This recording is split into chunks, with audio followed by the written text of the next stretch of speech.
శ్రీకృష్ణ ఫలాన్ని ఇంగ్లీష్ లో passion fruit అంటారు. ఈ పండు దొరకడం కొంచెం కష్టమే, అయినా ఔషధ గుణాల్లో అమృతాన్ని పోలి ఉంటుంది. దీన్ని తీసుకోవడం ద్వారా blood sugar, cholesterol, blood pressure వంటి వ్యాధులు నయమవుతాయి. దీనివల్ల కలిగే అనేక ఇతర ప్రయోజనాల గురించి తెలుసుకుందాం. ఇండియన్ ఎక్స్పైస్ నివేదిక ప్రకారం కృష్ణ ఫలంలో అనేక ఆరోగ్య ప్రయోజనాలున్నాయి. 100 గ్రాముల పండ్లలో 23 గ్రాముల కార్బోహైడ్రేట్లు, 100 గ్రాముల ఫైబర్, 11.2 గ్రాముల చక్కెర, 2 గ్రాముల ప్రోటీన్ మరియు vitamin A, iron, potassium, folate వంటి ముఖ్యమైన అంశాలుంటాయి. కృష్ణ ఫలంలో vitamin C, beta carotene, polyphenols వంటి యాంటీ ఆక్సిడెంట్లు ఉంటాయి. ఇది ఫ్రీ రాడికల్స్ వల్ల కలిగే నష్టాన్ని నివారిస్తుంది. ఫ్రీ రాడికల్స్ వల్ల అనేక రకాల దీర్ఘకాలిక వ్యాధుల ప్రమాదం పెరుగుతుంది. అటువంటి పరిస్థితిలో కృష్ణ ఫలం ప్రయోజనకరంగా ఉంటుంది. జీర్ణక్రియను పెంచే గుణం ఉన్న కృష్ణ ఫలంలో ఫైబర్ కంటెంట్ పుష్కలంగా ఉంటుంది. మీరు ఈ సమస్యతో బాధపడుతూ ఉంటే కృష్ణ ఫలం తినడం మంచిది. దీనివల్ల మలబద్ధకం కూడా ఉండదు. అలాగే జీర్ణక్రియ ఆరోగ్యంగా ఉంటుంది.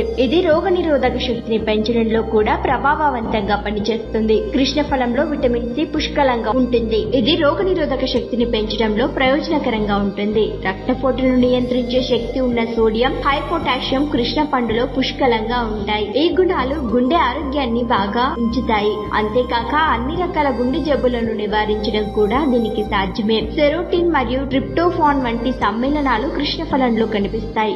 ఇది నిద్ర హార్మోన్లను విడుదల చేయడానికి సహాయపడుతుంది. కృష్ణ పండులో క్యాన్సర్ నిరోధక లక్షణాలున్నాయని కొన్ని అధ్యయనాల్లో కనుగొన్నారు. కృష్ణ పండులో గ్లైసెమిక్ ఇండెక్స్ చాలా తక్కువగా ఉంటుంది. అంటే డయాబెటిక్ పేషెంట్లకు ఎంతో మేలు చేసే కృష్ణ పండు తింటే బ్లడ్ షుగర్ లెవెల్స్ చాలా నెమ్మదిగా పెరుగుతాయి. గర్భధారణ సమయంలో ప్రయోజనకరంగా కూడా ఉంటుంది. కృష్ణ పండును పరిమితంగా తీసుకోవడం గర్భిణీ స్త్రీలకు చాలా ప్రయోజనంగా ఉంటుంది. ఎందుకంటే గర్భధారణ సమయంలో అవసరమైన విటమిన్లు, ఖనిజాలను, ముఖ్యంగా విటమిన్ సి, ఫోలేట్లను ఈ పండు అందిస్తుంది. మరిన్ని ట్రెండింగ్ వీడియోల కోసం న్యూస్ 18 తెలుగు యూట్యూబ్ ఛానల్ ను సబ్స్క్రైబ్ చేసుకోండి.